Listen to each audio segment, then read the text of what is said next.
Welcome to episode 4 of this free Thinkific tutorial series. In episode 1, we toured the entire Thinkific interface so you could find what you're looking for. In episode 2, we set up the entire back end of your site. And in episode 3, we created the course shell and set the pricing, the after purchase flow, certificates, and reviews. So if you haven't watched those, I would go back and start from there. This one will make a lot more sense. And they're all linked below. In today's episode, we're going to be covering lesson types, asset library, drip schedule, lesson settings, and I'm going to be showing you how to upload your course content. Listen, your students aren't buying your curriculum. They're buying the result, the transformation.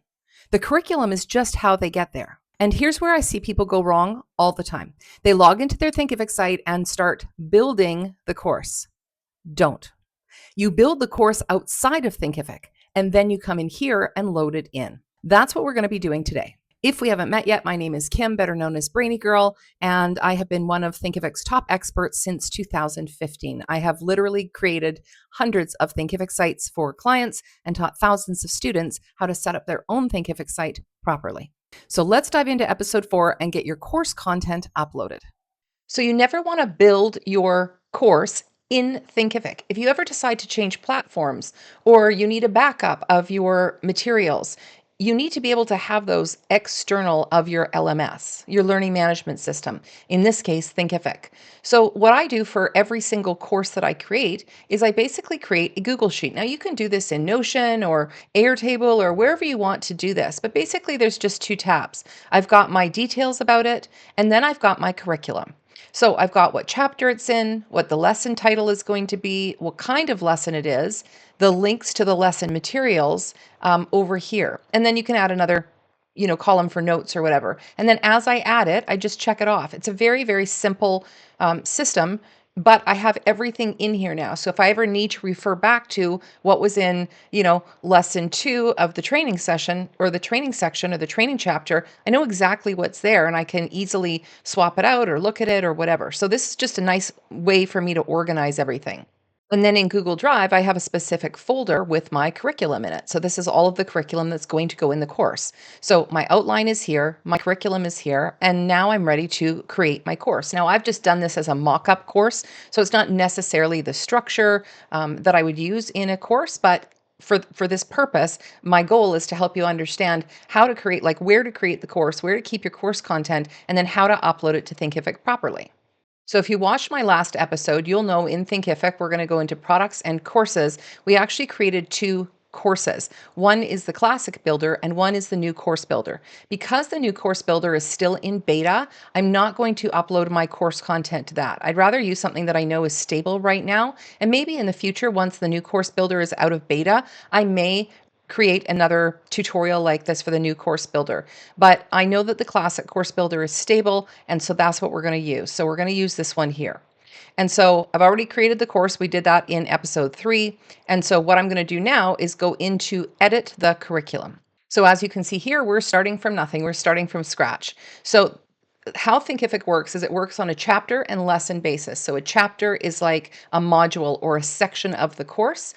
It really is just a name and a container for the lessons that are inside it. So you have to start with a chapter. So for this, I'm going to go back to my curriculum spreadsheet here. And right here, I can see the chapter name is welcome. So all I need to do is copy that, come over here, add the chapter, put in the chapter title, and click on save. Now I've got my chapter over here, and now I'm ready to add my lessons. So I'm just going to be switching back and forth between my sheet and the course as I do this. So here's the lesson title. So this is the Meet the Instructor lesson. And let me just have a look here. It's a text and image. So we're going to use a text lesson for this. So I'm going to add a lesson. And for this one, I'm going to use a text lesson. I've already copied the title of this lesson, which is this. And then right here is the link to the Google Doc that's in my Google Drive that contains that information that I want in here. So here's the instructor bio info. And actually I've got a short, a medium, and a long bio. For this one, because they've already enrolled in the course, they have some knowledge of who she is. I would probably use the medium or the long. Now in this case, the long is not super long, so I am going to use the long one and just copy it. And this is a really important part here. When I paste it in, I'm not just going to paste. I'm going to paste as plain text.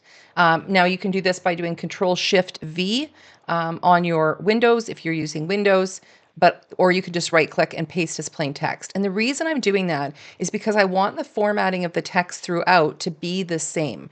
I don't want, if I just copied it from the Google Doc and put it in here, then it's going to pick up the formatting from the Google Doc, which I don't want.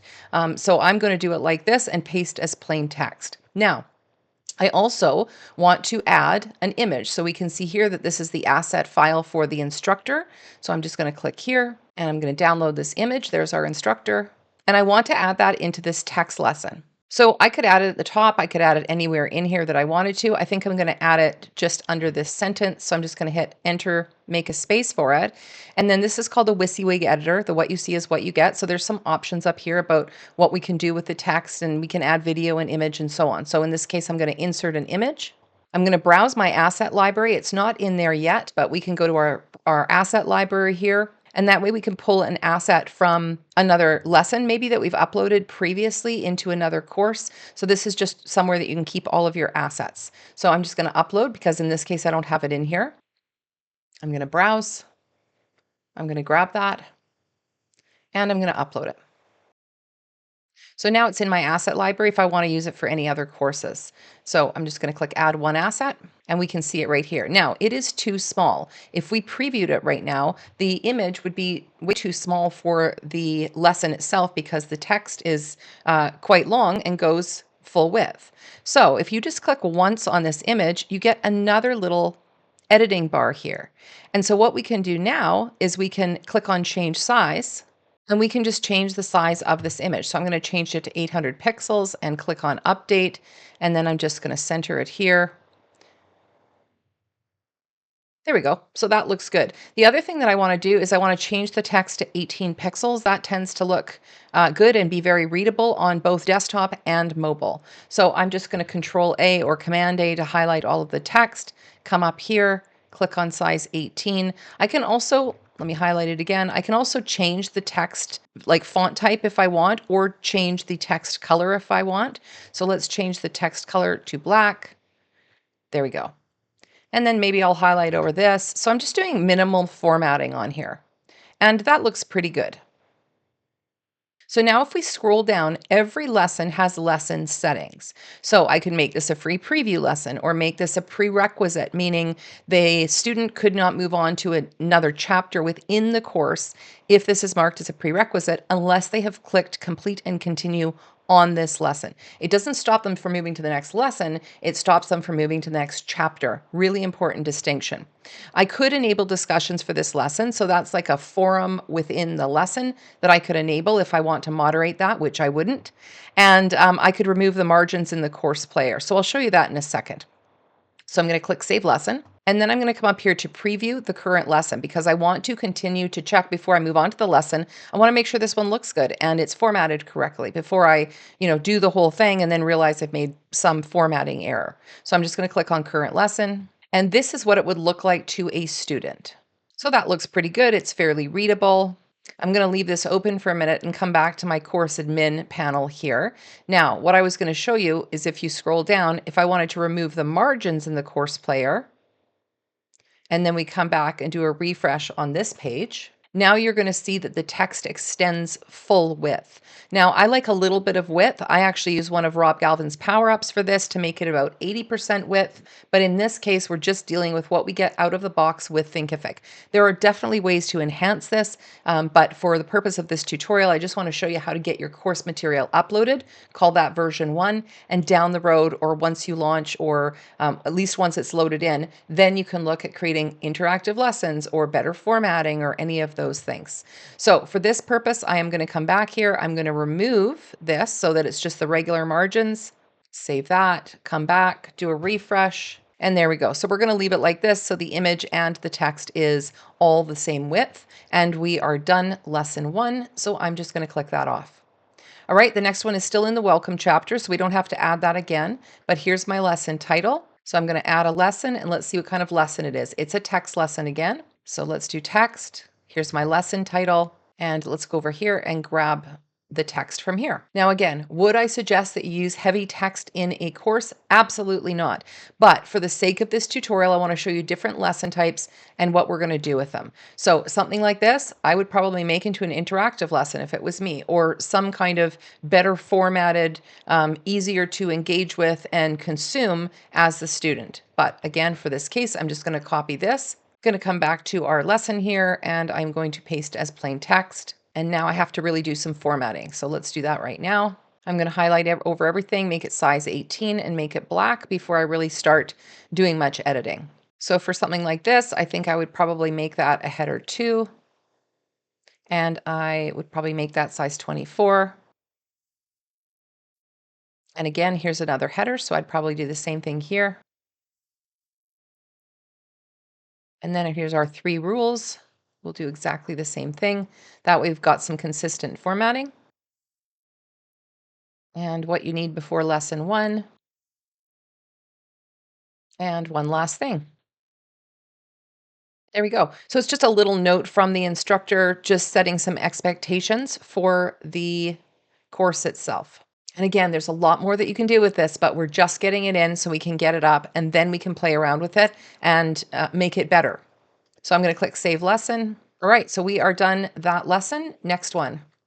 Now, for this one, this is actually an interactive lesson that I created, and I put it on a custom page on my Thinkific site. So this is a multimedia lesson that we're going to do here. So I'm going to add a lesson. It's going to be a multimedia lesson, put in my title, and then all I have to do is grab my link here, pop that in, save that lesson. And if we now go preview the current lesson, we're going to see that this is an interactive lesson that I've added here. So it gives me the list. It tells me why. How long should the lead be? So again, this is all interactive, and you can see that this changes as I change this. What to pay. So this is a sliding scale. Would be what we wanted to pay our dog based on their setting. And then some tips here, leave these at home. And I can clear that and start again if I want to. But right within the course here, I have an interactive lesson. And while we're here, let's check this one. This is just the text lesson that we did before this, and that all looks good. So I'm going to close down the preview, come back to our sheet, and we are done that. Next one is our training session. So this is a downloadable PDF. So I'm going to come over here, add a lesson. Now, the one reason or time that I would not use a downloadable PDF, if you have a PDF, the one reason I wouldn't use a PDF lesson is if you have links in that PDF, because let me show you. I'll show you in a second why. So here's our tracker. So we're just going to download this. Okay, so our PDF is downloaded. So we're going to, again, browse our asset library. We have not uploaded these. You could, of course, go upload all of your assets first to your asset library and then pull them in. Totally depends on how you like to work. So we're going to do that PDF and upload and add that asset. Perfect. So we can see that it is in here now. And now for our lesson settings, I can choose to make this PDF content downloadable or uncheck that if I don't want them to download the PDF. And I have some of the same lesson settings as previously. So let's save this and we're going to preview this, and then I'll explain that hyperlink issue that I was talking about. So this is a downloadable PDF. We marked it as downloadable. So if the student clicks on this link here, it'll actually open up that PDF and allow them to download it from here. So they can just click here and it will download. Now, here's the tricky part about a PDF lesson type in Thinkific. If you had any links on this at all, and one of your students clicked the link on that PDF, instead of opening that link in a new tab, it would actually open it within the course player, which means they click that link, they're now on a new website, and now they've lost your course. So either you don't include hyperlinks in the PDF, or you upload the PDF as a download. Let me show you that. So I'm just going to add a lesson, and we're going to use a download lesson for this. We're going to use the same name just for the demo purpose. And then we could say, download your training session log below. And again, I'm going to make it 18 and black so it's consistent throughout the course. And so if I had any hyperlinks in this PDF, I would use a download lesson type for it, because then it allows them to download open it outside of the course, and then click on the links. Then you're not going to lose them off the course. So I'm just going to browse files. I'm going to upload my PDF and save that lesson. Now, if we go look at this, we can compare the two. So this is a PDF lesson, which is fine if there's no hyperlinks in it. But if there's hyperlinks in that PDF, then this is a download lesson. So we put our text in here, and then we can just click this to download it. So two different ways to upload files, but PDFs is really what I'm talking about here. Okay, so that one is now uploaded, and we've got two different versions. One is a downloads lesson, one is a PDF lesson. So the next thing we want to do is upload a video. So we need a new chapter for this, as you can see. So I'm going to come back here. Let me close the preview. And we're going to add a chapter, which is just down here, because we're doing a different section of the course now. So paste that in. And then I want the name or the title of the lesson. And it is a video lesson that I'm doing for this one. So add a lesson, video, paste that in. And now we need to go get the video. And again, that's in my Google Drive. So I'm just going to download this. Then we're going to come back here to our video lesson, click on Browse, upload that asset to our asset library. And we can see now that our video is uploading. Let's just make sure that we're not putting anything else in this lesson like a download, and we're not. If we were, we could scroll under the video and we can add some text that would show under the video, or we could add downloads under the video. In this case, I'm not going to make the video downloadable. There's very few instances where I would make that video downloadable because it is my intellectual property. So I'm not going to make that downloadable. But again, we have some different lesson settings here. And so we're going to save that lesson. We'll go back to our sheet, click that. That is now uploaded. All right, the next one is a quiz. Now, there is a quiz template which you can get in my community if you're interested. And basically that's just a Google Sheet or an Excel spreadsheet with two tabs. These are the questions. This is whether it's a single answer or multiple answers. Here's the question text, the explanation, and then we've got our choices, and the right choice is marked by an asterisk. So this is, I've already uploaded my quiz to this template, which is the easiest way to get it into Thinkific, rather than uploading each individual question one by one. I just find that this is a much more efficient way to do it. So we're just going to download this because we're going to need to upload it to Thinkific. And we're going to download it as an Excel spreadsheet. All right, so this is in the training chapter. This is my lesson name here. I'm going to add a lesson. It's going to be quiz. I'm going to put the title in here. So if I wanted to, I could add each question by question with each explanation, but I find it very cumbersome. And so I just upload I'm just going to upload the spreadsheet. So I'm going to import the questions here. So before I do that, I want to mark whether this quiz requires a passing grade, and I am going to say it requires a 75% passing grade. I can also choose whether I want the explanations to show or not. So those would be explaining the correct answer. And I can also do a randomized question bank if I want. So that way I could load, 20 different questions in and maybe just use 5 of those questions on every quiz, and they would be randomized and pulled randomly for the student that was doing the quiz. So in order to import, what I have to do is click on draft and then save the lesson. I have to do this first, and now I can go over and import the question. So I'm just going to browse my files. I'm going to grab that template that I have completed. And there we go. It says you've successfully imported 8 questions. So I can now go back to manage the questions. And now I can see all of my questions are in here with the question, choice 1, choice 2. This one says it's the correct answer, choice 3, choice 4, and the explanation. So in one, it was just easier for me to set this up as an Excel spreadsheet or a Google Sheet rather than import write each question out one by one. Again, I just find it super cumbersome. Okay, so that is what we're doing for the quiz. We are done that now. Let's go over and check that off. Perfect. The next one is a simulation. So again, I've made a simulation interactive lesson for this. So I'm going to copy the name. It's going to be a multimedia lesson type. So we're going to add a lesson, multimedia, paste that in. And then we're going to grab the link, paste that in, change any of our settings that we want here, and click on Save Lesson. So before we go any further, let's just do a check on what we've been doing here from a student perspective.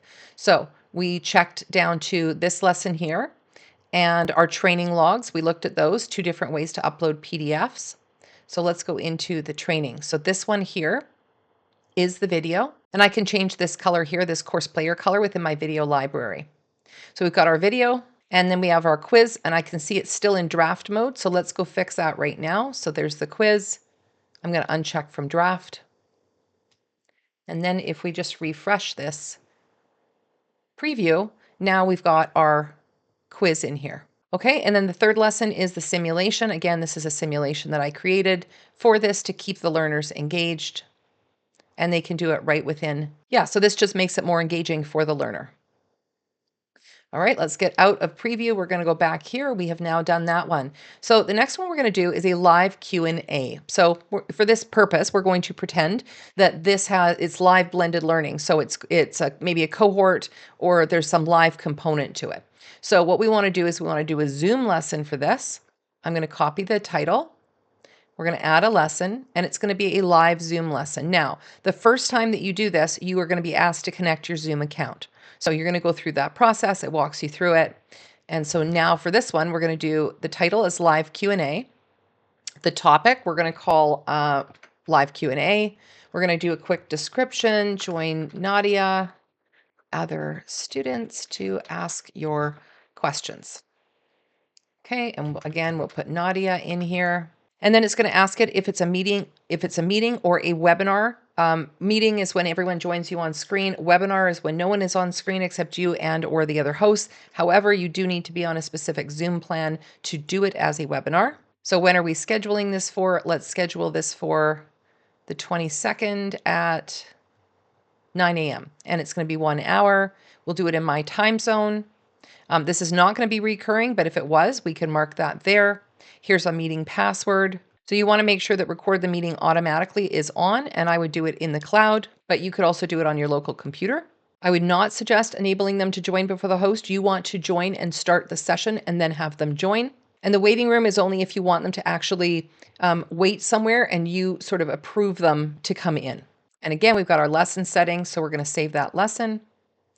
Let's go and preview this. Oh, I can see this is on draft, so I'm going to uncheck that from draft. And now we'll preview. And here, if a student clicked on live Q&A lesson, this is what it's going to show. And because it's me hosting this, it's going to say start meeting. But if it was a student, it would say join meeting. Okay, so everything is looking pretty good so far. I'm going to check that off. And this one is an assignment lesson. So this would be that the student, you want the student to submit something that needs grading or marking or something like that before they can move on in the course. So we're going to do an assignment lesson type, and this is the name of it. So again, we're going to add a lesson. This is going to be the assignment lesson type. Paste that here.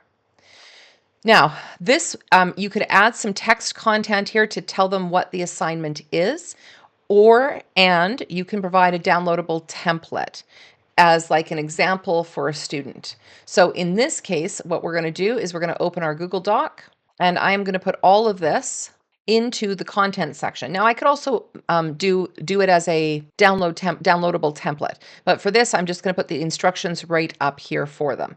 And I'm going to do it the same way that I've done the other lessons. So I am going to highlight over everything, make it size 18, make it black, do a little bit of formatting. And now we have the instructions in here for what they're supposed to film. In this case, they're going to be filming a short video and uploading it here.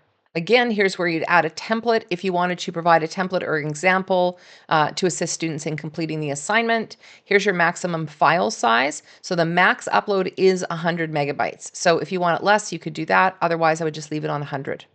And then you want a confirmation message. So once the student submits the assignment, what do we want it to say?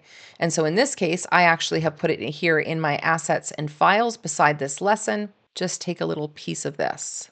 Okay, now 2 options. One is you could auto approve the submissions. So all the student submissions will be automatically set to an approved state. So you don't need them necessarily. You still might want to grade them or give them some feedback, but you don't want to hold them up in the course because they submitted this. So if that was the case, you would auto approve that. Now, if you want to grade them or provide the feedback for the assignment before they move on in the course, then you would leave that unchecked. All right, for now, this looks good. I am going to save that, and then we're going to do a quick preview of that current lesson. Perfect. So here's our assignment instructions, how to film it, what I'm looking for. And this here is where they would upload that video. Now, again, I just noticed here, I put under 500 megabytes. I would want to change that because it's under 100 megabytes and the student needs to know that. We'll refresh the preview. And now as a student, I could click here to upload that video and that would come through to me as the instructor. Okay, so everything is looking really good so far. So that one is done. That is chapter 2. Let's go on to the last chapter. We've just got a few lessons here. So here's the chapter name. Again, I'm going to click on add chapter at the bottom, put in the chapter name and save. Then I'm going to copy this. And again, this is a multimedia lesson. Multimedia lessons I find to be very flexible, which is why I use them a lot. And for this particular one, this is again a something that's interactive for the students. So I'm going to put that in here and save that. And while we're here, I am going to do this one as well. And so this is a tally form and it's a feedback and a testimonial collector form. That way you get the feedback and in the same form you ask them for the testimonial. So I'm just going to copy that, put that in here. And I've got some variables in here. So when you use tally or a number of other form builders, what you can do is have that form pick up their first name, last name, email, date created, meaning the date that their account was created. I'll show you this in a second here. So I'm going to save that lesson and then we'll go over to preview current lesson again. So we've already checked through the first 2 chapters. So for this one, this is the first 30 days on your own. And so this is, again, they can print the wall chart, so they can download the PDF. That's the wall chart. And then they can actually mark this as done. And as long as they come back to your Thinkific site in the course, or mine in this case, this will stick because of the way I've made this interactive lesson. So it really becomes a way to bring them back, keep them engaged and moving through to get the result that you're promising. So this is sort of like after the course, now that you've finished the course, now you're going to do these things to keep yourself on track for 30 days. So it's kind of accountability. All right, and then the last lesson is the how did we do? So this is the feedback request. And what I do with my forms is ask them their questions. Let's say no. Here and right here. So after I get their feedback, I ask them if they'd like to leave a testimonial or review. And if they say yes, then I ask them, how would you like your name to appear in the review? Because not everyone wants their full name. Here's your testimonial, and then please provide a headshot or a photo of yourself, which is way better social proof than not having that, right? Than just having text. Anyone can write text on a sales page and say, here's all the students who've completed my course, but whether they did or not, I'm a little maybe more skeptical because I'm in the industry, but I'm very skeptical of just text only or copy only testimonials. So combining your feedback form with your testimonial form is a great way to get both of those in one go. The last thing I wanted to show you here was drip schedule. And so in a case like this where we have a live Q&A, we're just going to pretend that this is some kind of live cohort where, maybe everyone starts together on the 13th of August and then on the 22nd of August, we have a live session. And so in a case like this, because it's not a self-paced course, I would set up a drip schedule. So we did that in the last episode on settings. We added drip schedule in our settings. And so now up here, I have the drip schedule. Now, I like to add all the curriculum first. Otherwise, you're constantly having to go back between curriculum and drip schedule. I'll show you what I mean. So let's go, I've added the curriculum now. Let's go over to drip schedule. I'm going to create a drip schedule. And there's several ways to do this. So staggered from the learner enrollment date. So this kind of drip schedule releases content gradually based on the date each learner enrolled. So it's sort of dynamic in that it's per student. This is staggered from a learner start date, so it releases content gradually based on when each learner first opens the course, which might be a way that you want to do it. In this case, I'm going to do it on a calendar date, so I am going to start releasing content, let's say on the 14th at 8 a.m., and I'm going to save this. Okay, so they'll have access right now. If I just leave this, they'll have access to all of the curriculum on August 14th at 8 a.m. But I don't want them having access to all the curriculum yet. I want them having access to the welcome chapter. Maybe I don't want the training to start being released until the 16th. Or the 17th. So I would go in here and I would mark all of these lessons as please don't release these lessons until the 17th. And again, I would use this sparingly. This is not something you'd use for self-paced courses where someone's paid to get in here and now you're going to pace them because you feel like it. Not a good use case for this. This is a use case where there's live blended learning or some reason, a cohort where everyone needs to move through together, some reason you need to pace them. Okay. So I've got these in here. I'm going to save that. And then what's next? Now I know that we're doing the live on the 22nd. So I don't want to give them this interactive activity for the first 30 days of their own or ask them for feedback until that's done. So I want to mark these are going to be on the 22nd is when these are going to be released, and save that. Okay, so I've got my drip schedule set up based on a calendar date. Everything in the welcome lesson, welcome chapter is going to be available on the 14th. Everything in the training section is going to be available on the 17th. And then the last two items are going to be available on the 22nd. Now, here's why I said you want to upload your curriculum first. Because if I now go into curriculum, and let's say I add another training lesson. So I'm just going to add text. Here's some text. Text lesson. Okay, I'm going to save that lesson. So that's right here. Now I can also move lessons around within here, just dragging and dropping. But for this purpose, I just wanted to show you what happens if you add curriculum after you set the drip schedule. And here's what happens. If I go over to drip schedule now and I go into the training section, you can see that this one that I just added, the date that is set for it is the original date that I'm letting people have access to the welcome. So now I would have to change this every time I add a new piece of curriculum if I wanted it on the same drip schedule. So best way to do this is get your curriculum in first and then set your drip schedule. And just know that if you then add any curriculum after that, you do have to go back into the drip schedule and set that drip for whatever date it's going to be. Good. So we have basically made sure that we've got all of our course content in here. That is the only thing that we are going to do in this particular tutorial. In one of the future tutorials in this 13-part series, we are going to test this as a student. But the best way that you can do is to just kind of look at it now, preview, and you can do all published lessons, all lessons, including drafts or current lesson. The only thing that won't show you when you choose any of these is what it would be like as a student if there was a drip schedule. For that, you would need to enroll as a student in the course, not with your admin email, not with your site admin email. You would need to go do that probably in an incognito window, enroll in the course, and then look at it from a student's perspective. If you do have a drip schedule in there and you want to see how that looks for them and when that is like the lessons are being released. So let's just finish off our sheet here. There we go. We're all done. And we have just uploaded our first course to Thinkific. So I hope this tutorial helped clarify where you should be building your course and how to transfer that course content to your Thinkific site.